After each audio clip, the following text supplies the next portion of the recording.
but we're not done yet. Continue to fight. Don't give up the ship. We'll get through this together. And then hopefully 2021 is a better year for all of us. All right. Thank you, Admiral Manoni. The press conference is just getting started. So Merry Christmas to you. Merry Christmas. Stay safe. Recognize and thank the hardworking staff of the Department of Public Health and Social Services. Since the start of this year, they have been working very hard at the preparation phase as we got our first infections, going through 2 surges, doing community outreach, getting in those response engagement teams, and now in a situation to begin the last phase of this pandemic, the final phase, the vaccine phase, where finally we see the light at the end of the tunnel. And so I do want to thank all of them. I also want to thank Colonel Mike Cruz, who is the head of our surgeon cell, and members of the Guam National Guard who have been at the governor's side advising her as we go through with the medical response to this pandemic. I'd like to invite up the first 3 vaccinators who will be performing the first 3 vaccines in front of you. So I'd like to call them up. Nurses Eva Loscanes. Eva. We also have Pamela Andres and Rona Santos. I want to thank you very much for everything that you're doing out there. Thanks so much for all the things that you're going to be doing today. And so, ladies and gentlemen, we're very fortunate to be led in this government by somebody who is a nurse, that is very, very familiar with patient care, that is part of her passion. And I was just telling one of the news reporters, we're just very fortunate at this time to have somebody with that insight to be leading us. And so, ladies and gentlemen, I'd like to introduce the Governor of Guam, Luliang Burrow. Thank you very much, Josh. I also would like to echo what the Lieutenant Governor has said in giving my deepest appreciation and my deepest gratefulness to the team at Public Health. I want to just say that Public Health throughout this pandemic has risen and shown that they can control the virus and that they can provide the testing. They can provide the contact tracing. They can provide the investigations. They can provide the actions that are needed to contain the virus. And I just want to tell the people of Guam, Public Health has your back. And Public Health is the authority that will get us through this pandemic. And our administration has given full 100 support to Public Health. The federal government has given full 100 support to Public Health. I just got off a NGA, National Governors Association, meeting with President-elect Joe Biden, and he too has pledged his support to all the states and territories that they will work with the federal partners in unison. He talked about unity, and that's what we need to do. And we are doing. We are a community, and the community will be successful because you will make them successful. This is a historic day. This is such a great moment for us to reflect. This is the beginning of the end. But I want everybody to please don't be so complacent now. We must continue to wear our masks. We must continue to social distance. We must continue to wash our hands. We must continue to avoid public crowded areas. This, along with the vaccination, will get us in the right place and will bring us back to some normalcy before COVID. So I know everybody's waiting, and I know the nurses just can't wait to give those shots. So I would like to ask the three individuals who will be getting the first shots to please step forward. Dr. Robert Leon Guerrero, who's the public health physician. Dr. Bob, known as Dr. Bob. Please come up.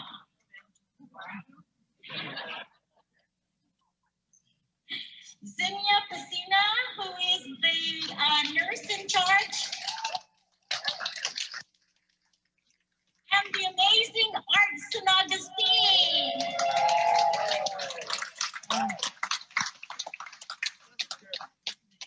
I also want you to know that yes, being vaccinated is a choice, but I think it is the right choice to protect ourselves, to protect our families, and to protect our communities. So I urge everyone to be vaccinated. And as we continue forward with the mass testing, I'm sure Public Health will be communicating to the public of how, where, and when to get those vaccinations. So, yes, and DOE, the staff of DOE that has made this place possible and has worked very closely with Public Health. Thank you so much for your cooperation and your support, and thank you. How come you're right there in the back? Come on up here. We want to thank you personally. And how about the administrator? Is she here? Oh, okay.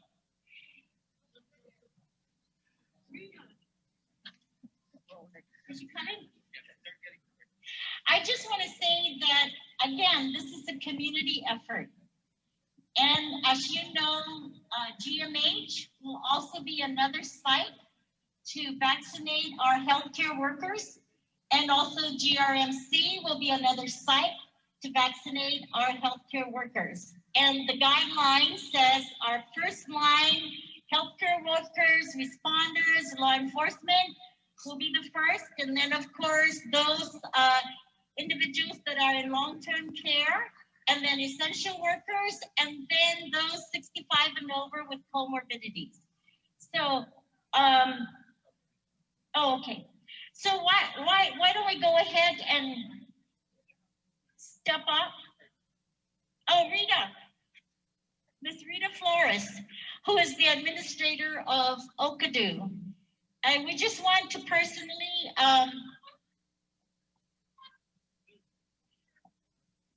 Rita, I just want to personally, Public Health and our community just want to personally thank you and your staff for making this place available. You'll see the flow, and it's going to be as smooth and as efficient and as fast as we can.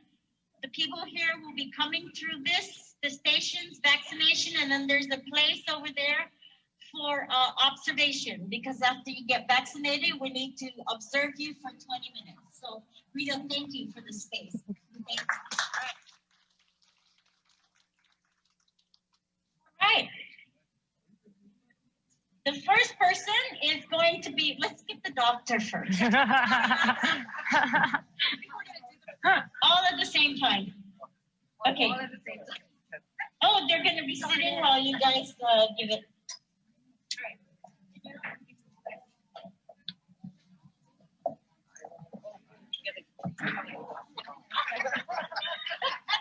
I didn't shower, so I didn't scream. Okay, so can we get our three nurse vaccinators position? Art, Xenia, and Dr. Bob. And then you can have your, whichever arm you're going to get it on, facing the camera so that they can get a close-up shot. There you go.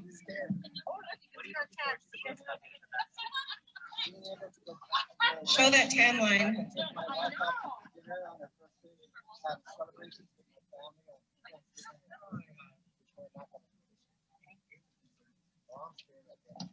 Tell us a joke, Dr. Archie. What do you call an old snowman? Water. I'm sorry? Oh, what do you call an old snowman? Water. Making jokes. Keep your spirits high during this.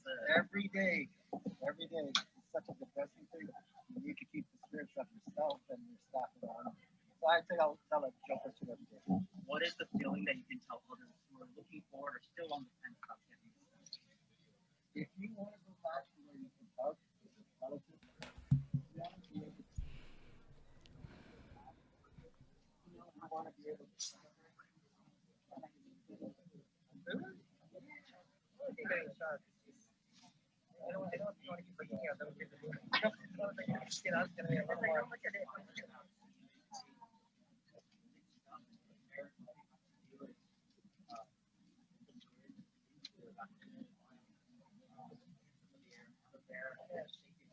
Zena, can you tell us what you're feeling right now? I'm really excited. I'm excited. You know, as a healthcare provider, you see an end to all the emergency and this it gives me hope. It gives me hope. Of course. Any nerves at all? Gonna tear up? You know, our journey with public health has been so long. We worked so hard. Thank you for all your hard work. Even like 10 lives. It's been such a long journey. Yeah, it has.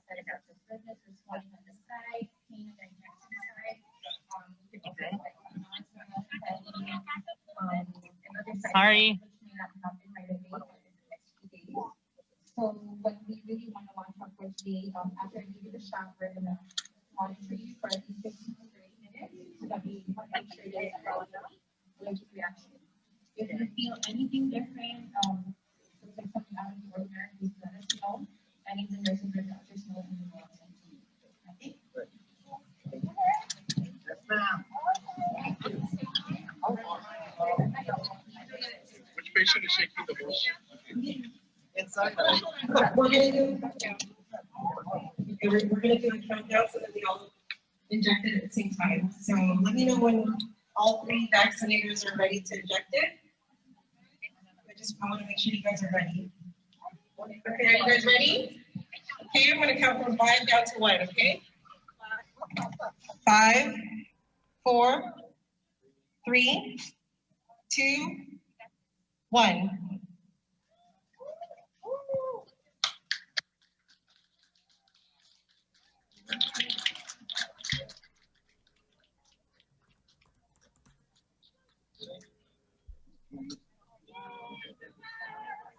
How was it, Art? Actually, it really wasn't uncomfortable at all. It was actually someone said nothing, just a little prick, and that was it. No pain? No pain.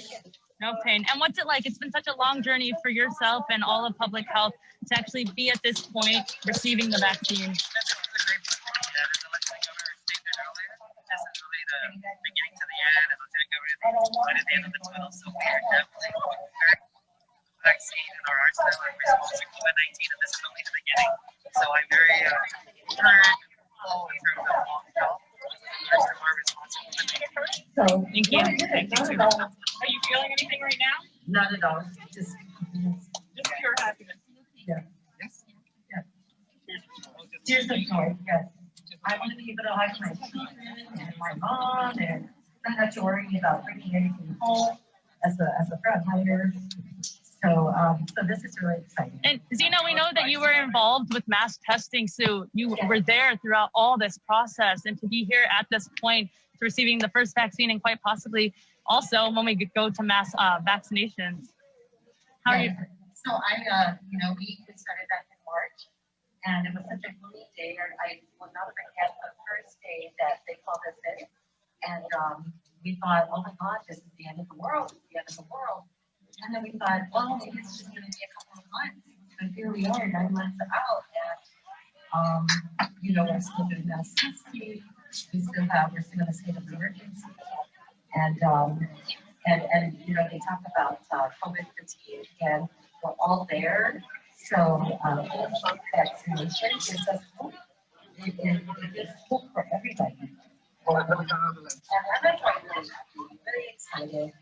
And I hope everyone is going to take the vaccine so that I go into a state of normal, not any type of state of normalcy. I want to go back to normal, pre-COVID. How do you feel that this is so close to Christmas? We're starting this so close to Christmas. It's exciting. And I hope all of you are going to get the vaccine because, like I said, it gives us hope that we're going to get back to normal. much, Danielle. Yeah, thank you. Thank you. Thank you. Thank you. Oh, thank you.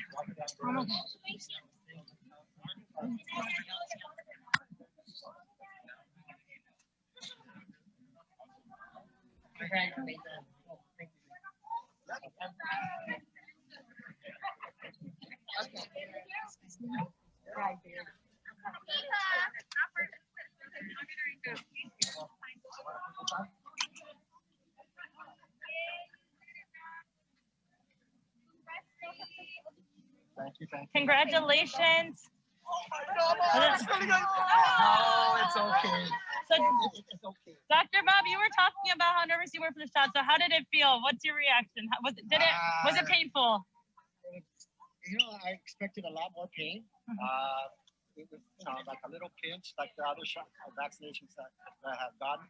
So I was pleasantly surprised that it wasn't as painful as I thought it was. Right, and you were sitting there still so energetic, and your spirit was so alive despite the fears you might have had going into that. I thought I was shaking like a leaf up there. Well, you did good, and you did it. So, your next shot will be 3 weeks from now, then, Yes. correct? About 21 days. Minimum of 21 days. And is it a bigger needle? No, it's the same. It's just that the side effects usually are a little bit more with the second dose. So I'm still a little bit apprehensive. Okay, so we'll be checking in on you. And if you could also why would you encourage others to get vaccinated? Well, like I said previously, the biggest reason is I really feel bad about these people that have passed away, over 100 on this island, without family support. That's not what Guam is. That's not what island life is. People are at the bedside for their loved ones. I can't imagine not being able to do that, to see your parents, your grandparents pass away. Not even to be able to honor them with a good funeral. So that's, I think, one of the biggest things that I look forward to with this vaccination is to go back to that norm. Mm-hmm. Plus the hugging and kissing. I'm going out to eat, watching a movie. And something interesting that Zena mentioned right after she got the shot was that she doesn't want to go back to some sort of normalcy, but she wants to go back to normal. Yes. Do you foresee that as well? Yes and no. For this particular pandemic, I think once we reach that percentage of herd immunity, then we can go back to normal. But we still should be, until then, doing our masks, social distancing, washing our hands, and be prepared for another one in case it happens. I mean, it took 100 years for the pandemic from 1918 till now. But I think with all this traveling, our next pandemic might be even sooner. Definitely can't let our guard down, right? Right. And I used to make, I thought that the Japanese and the Koreans were kind of strange wearing masks when they're traveling, and it was just the flu and stuff. But I think they were the smart ones. And if I could just ask you, because you are a doctor, and this hasn't really been, I don't know if it's been clarified yet or if it has even been mentioned, but can someone still be infected with COVID in between the first and second dose? Do you know? Yes, because with the first vaccine, I think they say about 55% of people get covered, and that means 45% won't respond. And then there are some people, especially those that are immunosuppressed, that may never respond to the vaccine. It's not this thing's not at 100%. Nothing is over 100%. Okay. Well, thank you very much. Thank you. We'll see if we can grab a reaction from Governor too right now.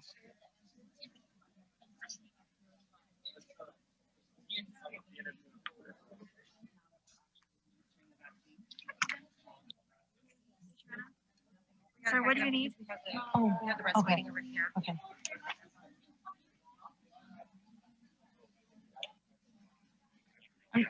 Unfortunately, we're getting kicked out now because they are opening up the clinic. So right here, sorry. This is where more recipients will be entering right here. And then, of course, coming here to the different tables that are set up for the vaccines. And then they go to stage 5 for the processing, the continued processing and the observation period. And I'm going to be waiting outside to try and get some more interviews. Okay. Thanks a lot, Adriana. Well, but If you want me to go over real quick, the people that were the very first to receive the vaccine, that was Dr. Bob or Rob Leon Guerrero. And then we had Dina, who is one of the lead nurses with public health. And then, of course, the director, Rob San Augustine. All right. Thanks a lot, Adriana. We'll check back in with you. I'll be checking in with you guys. All right, in about 30 minutes. All right. Thanks a lot. Bye. All right, there you have it. Adriana Catero reporting live from Ukadu High School, where the very first 3 people got vaccinated with the Pfizer vaccine for COVID-19. They were Dr. Bob Leon Guerrero. He is a pediatrician, but he is also a doctor for public health. Zina Piscina, she is a nurse, and as you heard from Adriana, she has been at the forefront of the Mass fight testing. against community testing. Yeah. And then you have Director Art San Augustine. They got their vaccine, and then they're now moving